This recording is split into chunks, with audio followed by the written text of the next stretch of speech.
Nous sommes le jeudi 21 août. Voici à la une.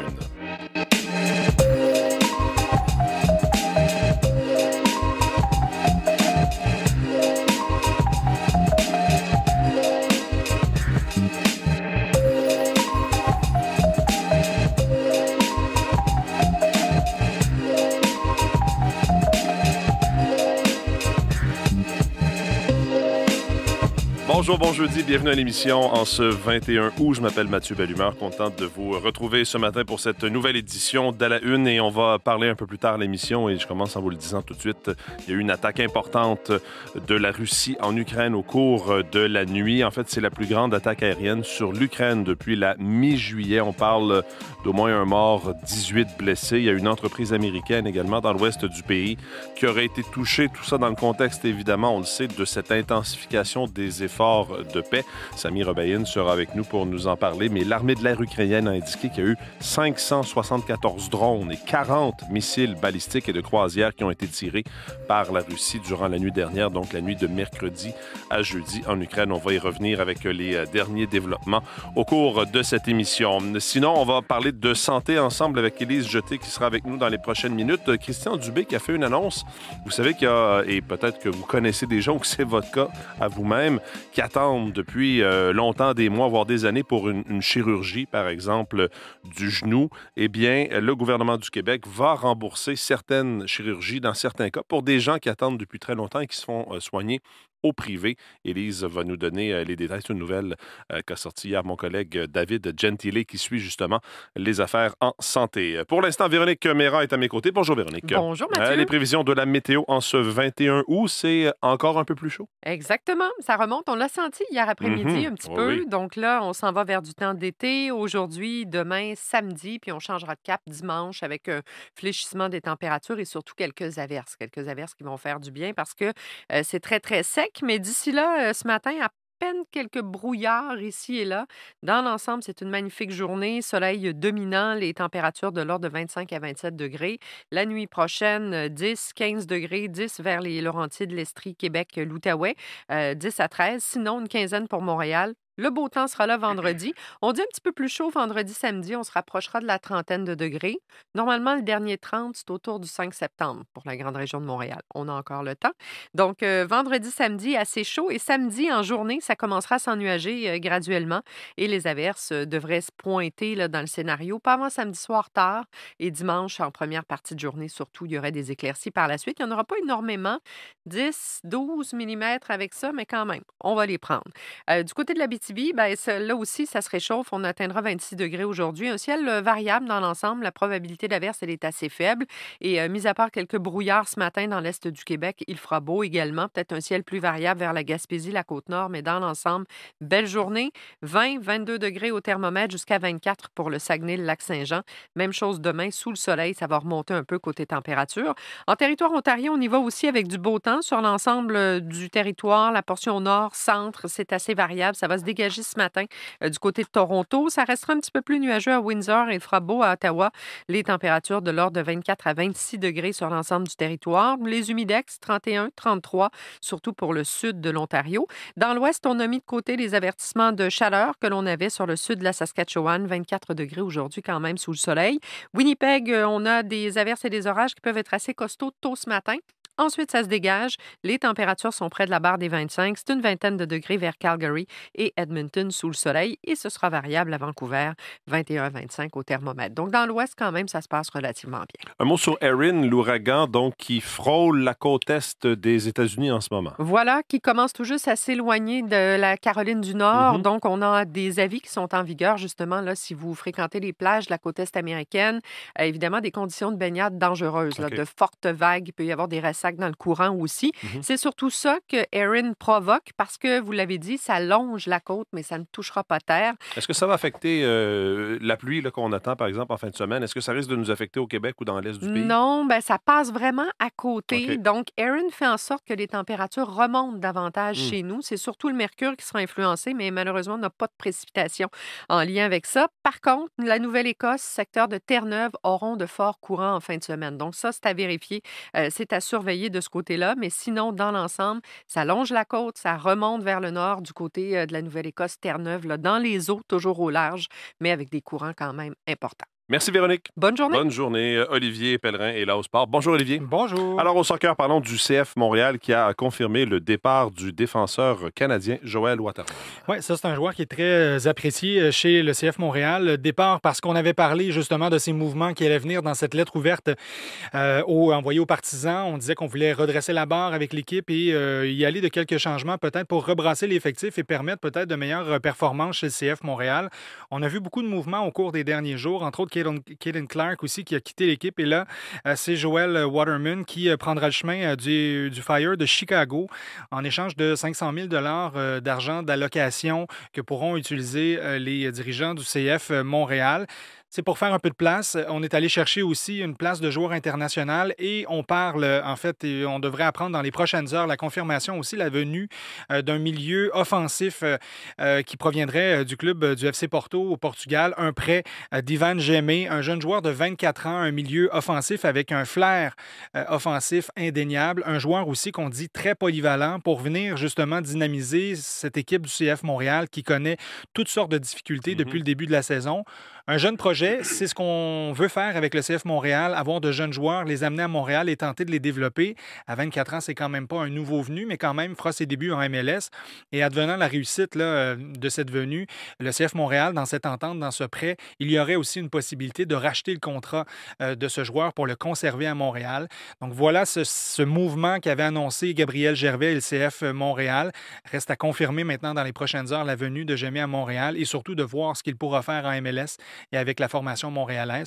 Mais beaucoup de mouvements. Donc, les partisans qui vont devoir peut-être faire le deuil de Joel Waterman, qui est un joueur canadien, international canadien, qui a fait ses débuts en première ligue canadienne et qui a fait le saut avec le CF Montréal en MLS, qui a été développé ici. C'est un joueur qui était très apprécié et qui prend la route de Chicago. Donc là, il y a quand même peut-être un deuil à faire, mais quand même, il y aura aussi de nouveaux venus qui pourraient peut-être dynamiser cette équipe et en mettre plein la vue à ses partisans qui ne demandent que ça depuis le début de la saison. Oui, dans son parcours, vous avez mentionné la Première Ligue canadienne. D'ailleurs, on est toujours au soccer. Il y a une équipe québécoise qui va faire son entrée dans cette ligue-là dès l'an prochain. C'est le commentateur et analyste de soccer, Olivier Brett, qui avait déjà fait l'annonce de cette nouvelle sur ses réseaux sociaux. Il y a effectivement plusieurs détails qui ont fourmillé là, sur les réseaux sociaux depuis 48 heures. Il semble que ce soit le cas, effectivement, en 2026, une nouvelle équipe, une 9e équipe d'expansion qui ferait son arrivée au Québec. Ce serait une première équipe québécoise qui verrait le jour dans la Ligue canadienne, la Première Ligue canadienne de soccer, qui est une sorte d'antichambre pour le soccer professionnel canadien. Il a été question, des collègues ont parlé hier au directeur sportif du CS Saint-Laurent, une équipe québécoise en Première Ligue québécoise, qui connaît très bien le marché québécois et qui voit cette venue d'une équipe de la CPL au Québec comme une avenue intéressante pour les joueurs professionnels d'ici. On l'écoute, c'est Rocco Placentino. On veut vraiment faire voir le monde de foot ici au Canada, mais même dans le monde de football international, qu'il y a vraiment des étoiles ici, des étoiles que, comme on a fait avec Ismaël Koné, avec Moïse Bombito, il y a Mathieu Choignard, Saint-Pierre, il y a tellement de bons joueurs qui sont sortis de cette province, aussi des bons coachs. Voilà donc pour le soccer. Un mot de tennis en terminant. Leilani Fernandez et Gabriel Diallo ont été éliminés dans leurs tournois respectifs hier. Malheureusement pour eux, donc défaite tout d'abord de Leilani Fernandez dans son match de deuxième tour au tournoi de Monterrey face à la Slovaque Rebeka Sramkova. Elle avait remporté la première manche 6-2, mais a laissé filer les deux suivantes donc pour cette élimination hâtive pour elle à Monterrey tournoi, je le rappelle, qu'elle avait remporté à 2 reprises. Et Gabriel Diallo, lui, a été éliminé lors de son deuxième match au tournoi de Winston-Salem en 2 manches contre Ahmad Medjedovic. Donc pour eux, préparation pour le US Open qui débute à la fin de la semaine. Merci Olivier, bonne journée. Au revoir.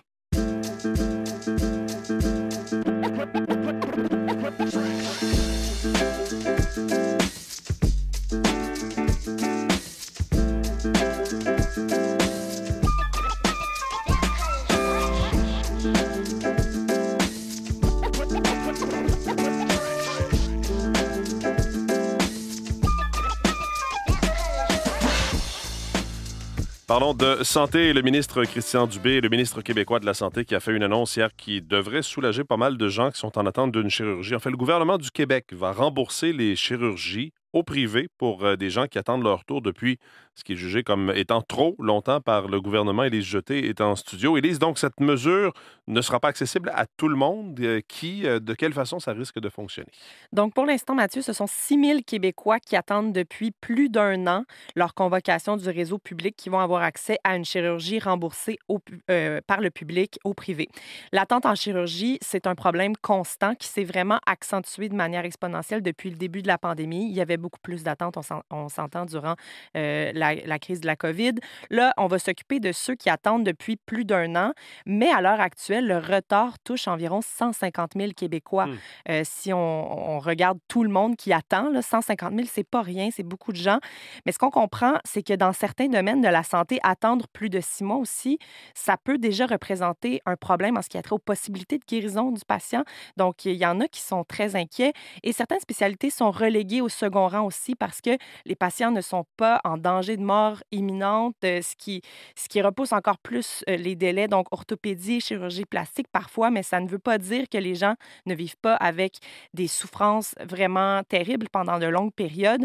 Donc, certains patients vont être remboursés pour être traités entièrement au privé. Je vous laisse entendre à ce sujet le ministre de la Santé, Christian Dubé. C'est qu'après un certain temps d'attente, un patient qui dit « moi j'ai besoin d'une chirurgie » peut aller au privé après un certain temps. Et ça, c'est une grande avancée parce que ça va nous permettre de réduire nos listes. Oui, et effectivement, il y a des gens qui souffrent en attendant, pour qui la qualité de vie se dégrade véritablement. Les cliniques privées sont plutôt favorables pour l'instant à ce projet-là. Pour l'instant, oui. Le président de la Fédération des médecins en pratique privée, Pascal-André Venditoli, pense que le secteur privé est plus agile en ce moment pour pouvoir répondre à cette demande-là, mais il est quand même curieux par rapport à cette nouvelle annonce-là parce que plusieurs informations sont encore manquantes. Je vous laisse l'entendre. Beaucoup plus agile que le système, le mammouth public. Évidemment, c'est très vague. Il manque beaucoup d'informations. Nous, à la Fédération des médecins en pratique privée, on vise des soins de qualité. On vise l'accès. On aimerait ça pouvoir contribuer à ces modalités, mais évidemment, il faut mettre les cartes sur table et définir comment ça va pouvoir s'appliquer de façon à ce que le patient reste au centre des préoccupations et qui obtiennent les meilleurs soins possibles. Les syndicats, Élise, ont certaines inquiétudes. Oui, Émilie Charbonneau du syndicat APTS, l'Alliance du personnel professionnel et technique de la santé et des services sociaux, elle est convaincue que la sous-traitance de certaines chirurgies au privé va nuire au réseau public. Puis selon elle, cette méthode va quand même aller puiser dans les ressources financières et également dans les ressources humaines. On peut l'écouter.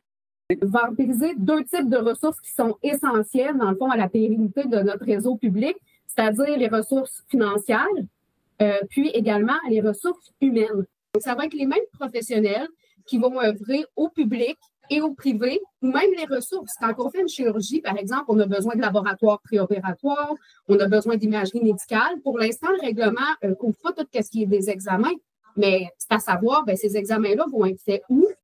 Après 45 jours de consultation, les modalités vont être précisées, comme par exemple déterminer si les patients vont payer de leur poche d'abord pour ensuite être remboursés ou si le gouvernement va payer directement la clinique privée.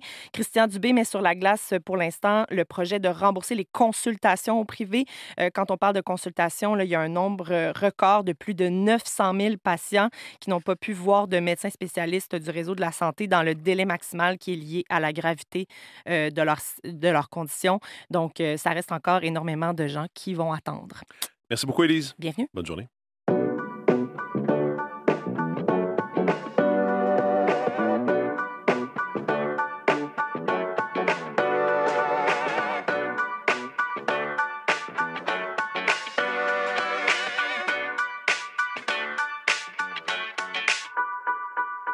Nicolas Pelletier est dans notre studio d'Ottawa pour la revue de presse. Bonjour Nicolas. Bonjour Mathieu. Commençons d'abord avec les unes des quotidiens francophones ce matin. Le Devoir nous apprend que tel jeune est forcé de réduire ses services, freiné par une réduction de son financement.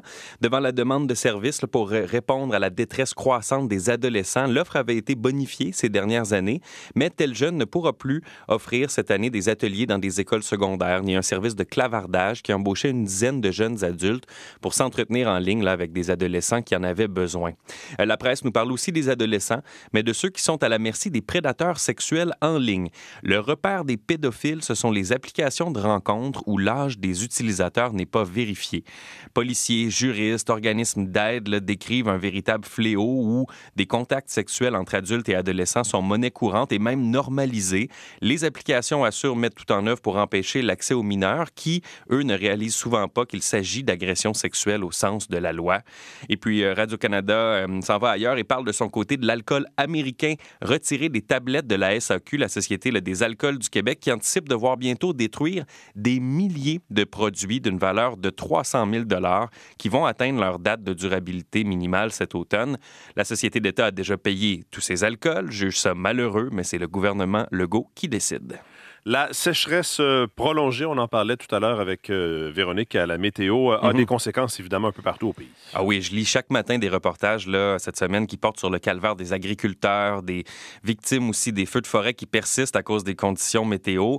Le Globe and Mail rapporte que c'est une année exceptionnelle à cet égard. D'un bout à l'autre du pays, c'est 71 % du Canada qui subit des conditions anormales de sécheresse. En tout cas, c'était le cas à la fin du mois de juillet, selon un rapport fédéral. Au Québec, la presse rapporte ce matin que les réservoirs d'eau atteignent un creux historique et à cause de ça, Hydro-Québec doit importer autant qu'elle exporte. C'est le résultat d'une stratégie prudente, dit la Société d'État, mais une stratégie qui a un coût pour Hydro-Québec, nous explique la presse, qui en plus de se priver de revenus provenant des exportations, doit acheter de l'électricité sur les réseaux voisins en plein été lorsque les prix sont les plus élevés. Espoir à l'horizon, peut-être alors que l'été tire à sa fin. Hydro-Québec dit que les réservoirs se remplissent progressivement. Une commission suggère que les juges fédéraux devraient gagner davantage par année, jusqu'à 36 000 $ de plus. Oui, 28 000 $ au minimum et jusqu'à 36 000 $ d'augmentation salariale là, pour les quelques 1200 juges fédéraux. Question que la magistrature demeure une carrière attrayante pour les meilleurs avocats du secteur privé. C'est la conclusion de la commission d'examen de la rémunération des juges qui a le mandat de déterminer le salaire de ceux qui siègent aux cours supérieures de chaque province ou à la Cour fédérale, à la Cour de l'impôt ou à la Cour suprême, le précise Radio-Canada. Le salaire de base de la majorité des juges passerait de 396 000 $ à 424 000 $. Pour les juges en chef, ça peut dépasser les 500 000 $. Et c'est une hausse qui s'ajouterait là, aux augmentations annuelles liées à l'inflation. Ce serait là un rattrapage demandé par les juges pour compétitionner avec le secteur privé. Ottawa s'oppose à des augmentations de cette teneur-là, plaide en faveur d'une simple indexation du salaire des juges. Et le National Post ironise à sa une qu'un salaire moyen de 414 000 $ c'est décrit comme inadéquat par le rapport de la commission d'examen. Parlons du Globe and Mail qui donc titre en une le rappel de ces 60 000 réservistes par Israël. Oui, après que le gouvernement de Benjamin Netanyahou ait donné son feu vert là, pour prendre le contrôle de la ville de Gaza, 60 000 réservistes qui vont s'ajouter aux 20 000 qui sont déjà déployés, et ça, ce ne sont que les réservistes, précise le Globe and Mail. Le quotidien anglophone, comme les agences de presse, rapporte que le Hamas dénonce un mépris flagrant pour les efforts de médiation en cours en vue d'une trêve et de la libération d'otages. Lundi, le Hamas avait annoncé accepter une nouvelle proposition des médiateurs là, pour une trêve de 60 jours assortie de la libération des otages. Israël n'a pas réagi, mais une source gouvernementale affirme que le gouvernement n'a pas changé de politique, continuait d'exiger la libération de tous les otages, conformément là, aux principes qu'il s'était fixés pour mettre fin à la guerre. Merci beaucoup, Nicolas. Je vous en prie. Bonne journée.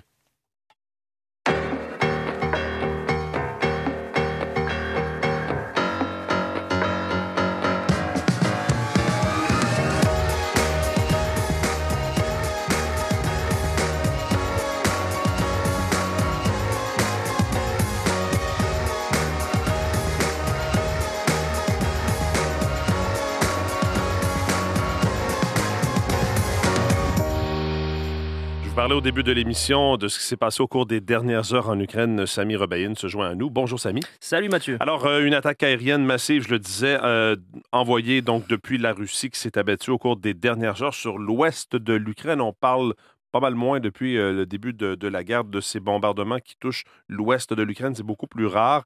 Comment comprendre cette escalade soudaine? On sait qu'on est en plein milieu d'efforts diplomatiques. Il s'agit en fait de l'attaque russe, Samy, la plus importante depuis plus d'un mois en Ukraine. Voilà, on parle de près de 600 drones et 40 missiles qui ont pris pour cible des villes de l'Ouest, comme vous l'avez dit, dont Lviv. L'Ukraine affirme avoir abattu l'essentiel des drones et missiles russes, mais les dégâts, eux, ils sont bien réels. Bilan humain, au moins 1 mort et une vingtaine de blessés, selon les dernières informations. Une usine de composants électroniques liée à une entreprise américaine a été partiellement détruite dans les bombardements. Kiev y voit d'ailleurs un signal politique assez fort, une tentative de saboter non seulement le tissu industriel ukrainien, mais aussi de défier les partenaires occidentaux directement. Pour l'Ukraine, Mathieu, c'est clair, Moscou n'est pas intéressé par la paix. Donc sur le terrain, en tout cas, on n'a pas l'impression que le conflit s'essouffle. Les troupes russes continuent leur avancée dans l'est et le sud de l'Ukraine. Et de son côté, l'Ukraine, qui a aussi tiré quelques dizaines de drones sur la Russie, indique avoir testé avec succès un nouveau missile d'une portée de 3000 km. Pourtant, en coulisses, et on le voit même publiquement, il y a des tractations diplomatiques qui se poursuivent. D'abord, il y a eu cette rencontre entre Donald Trump et Vladimir Poutine en Alaska, censée poser les bases d'un possible apaisement. Dans la foulée, Volodymyr Zelensky s'est rendu à la Maison-Blanche où il a reçu un soutien affiché de ses alliés occidentaux. Et désormais, Mathieu, on parle d'une réunion trilatérale. C'est ce qui est sur la table. Donc, Donald Trump, Vladimir Poutine et Volodymyr Zelensky réunis potentiellement en Hongrie ou dans une autre capitale. La Suisse, l'Autriche et la Turquie ont d'ailleurs été évoquées. On parle ici d'une initiative encore floue, mais qui laisse entrevoir une certaine évolution, aussi fragile soit-elle sur le plan diplomatique. Volodymyr Zelensky juge qu'une rencontre avec Vladimir Poutine sera possible seulement après un accord sur les garanties de sécurité. Il dit vouloir comprendre l'architecture de ces garanties d'ici 7 à 10 jours et sur cette base organiser la réunion trilatérale. Et parlant de ces garanties de sécurité, voici ce qu'avait à dire le vice-président américain J.D. Vance lors d'une entrevue hier sur Fox News. Well, I don't think we should carry the burden here. I think that we should be helpful if it's necessary to stop the war and to stop the killing. Alors, J.D. Vance qui dit qu'il ne pense pas que ce soit aux États-Unis de porter le fardeau. Il a poursuivi en disant que, et je cite, que quelle que soit la forme que ces garanties de sécurité prendront, les Européens devront en assumer la part du lion. C'est leur continent, leur sécurité. Le président Trump a été très clair, ils vont devoir prendre leurs responsabilités. Fin de la citation. Alors, pour résumer, Mathieu, la paix, si elle est encore possible, reste suspendue à des conditions assez complexes et à une volonté politique qui, pour l'instant, semble tarder à se concrétiser. Merci beaucoup, Samy. Au revoir. Bonne journée.